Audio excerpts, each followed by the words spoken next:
Bonjour tout le monde, aujourd'hui on recule en 2014 à la présentation de l'Apple Watch version 1.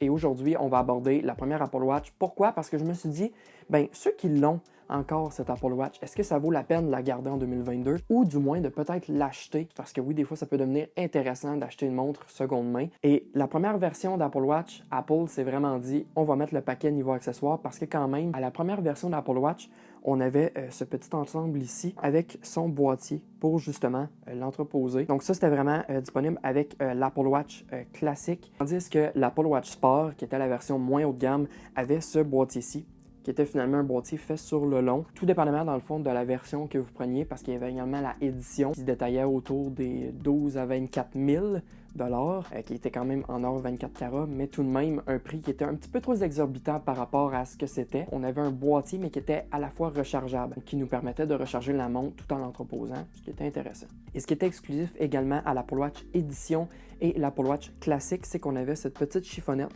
pour justement nettoyer son Apple Watch parce que oui, ça prenait quand même les traces de doigts. Donc on s'entend qu'aujourd'hui, Apple sont un peu plus radins sur les accessoires. On regarde justement l'iPhone qui n'a plus l'adaptateur secteur. On regarde l'Apple Watch justement qui a juste le galet de recharge. Du côté de la montre, parlons-en parce qu'on avait quand même un bel écran. Moi, la taille que j'ai actuellement, c'est la 38 mm qui était sensiblement correcte pour mon poignet. Je veux dire, j'ai pas un gros poignet, donc ça m'allait. Et même aujourd'hui, comme vous pouvez voir, j'ai la 40 mm. Donc j'ai resté pas mal sur la même lignée des petits boîtiers. Au niveau du design, je sais pas pour vous, mais moi je trouve qu'elle est particulièrement réussie. Je cacherai pas, Apple a le don de faire des designs qui sont tape à l'œil. Moi je trouve que perso, la première version d'Apple Watch, c'était comme elle qui inaugurait vraiment ce que l'Apple Watch ressemblait. Parce qu'après, oui, il y a eu les autres types de design un peu plus en rondeur, avec l'écran un peu plus circulaire, mais vraiment l'indéniable version d'Apple Watch au niveau du design, c'était celle-ci. Même avec la version stainless ou la version plus sport en aluminium, je trouve vraiment qu'on a quelque chose de très réussi. Une chose que je voulais aborder aujourd'hui par rapport à l'Apple Watch, c'est au niveau de la fluidité d'OS, parce que faut quand même se le dire, l'Apple Watch ne peut plus faire les dernières mises à jour du moment, donc ça peut poser problème en tant que tel quand c'est un téléphone, mais quand c'est une montre, c'est une autre paire de manches. Pourquoi? Parce que ça reste associé au téléphone. C'est pas encore un produit qui est indépendant, ce qui fait qu'au final, le plus important,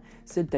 Si le téléphone est à jour, ça va. Tant que la montre reste sur une ancienne version, c'est pas problématique. Actuellement, la première version d'Apple Watch peut seulement aller jusqu'à WatchOS 4. Sachez qu'aujourd'hui, on est à WatchOS 7, éventuellement à 8. Sauf qu'on a quand même toutes les fonctionnalités de base qu'on peut avoir sur la montre par rapport à tout ce qui est système de santé. Oui, on n'a pas les dernières nouveautés comme l'auto d'oxygène dans le sang, l'électrocardiogramme, mais on a quand même le battement par minute, les calories, les pas. On peut également faire le sport avec, donc avec tous les types d'activités.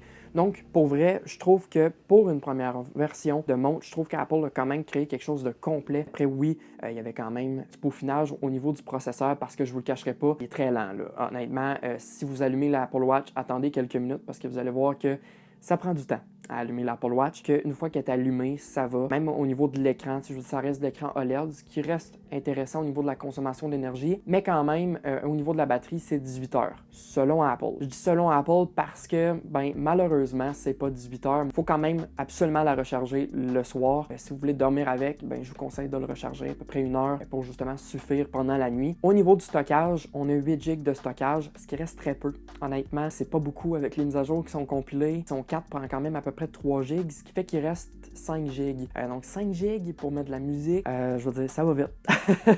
Ça va vraiment vite. Fait que ce soit juste pour de la musique, oui, ça reste limité 5 GB, mais vous pouvez quand même mettre vos musiques favorites quand vous faites du sport. Ça devient intéressant tout de même de télécharger ces musiques dessus. Pour moi, je trouvais que c'était correct, c'était pas extraordinaire. J'aurais préféré avoir 16, mais ça reste tout de même correct. Donc, ce qui complète ma vidéo aujourd'hui, j'espère que c'est quelque chose qui vous a plu. Si c'est le cas, n'hésitez pas à mettre un petit thumbs up. Et sur ce, on se retrouve dans une prochaine vidéo. Sur ce, salut!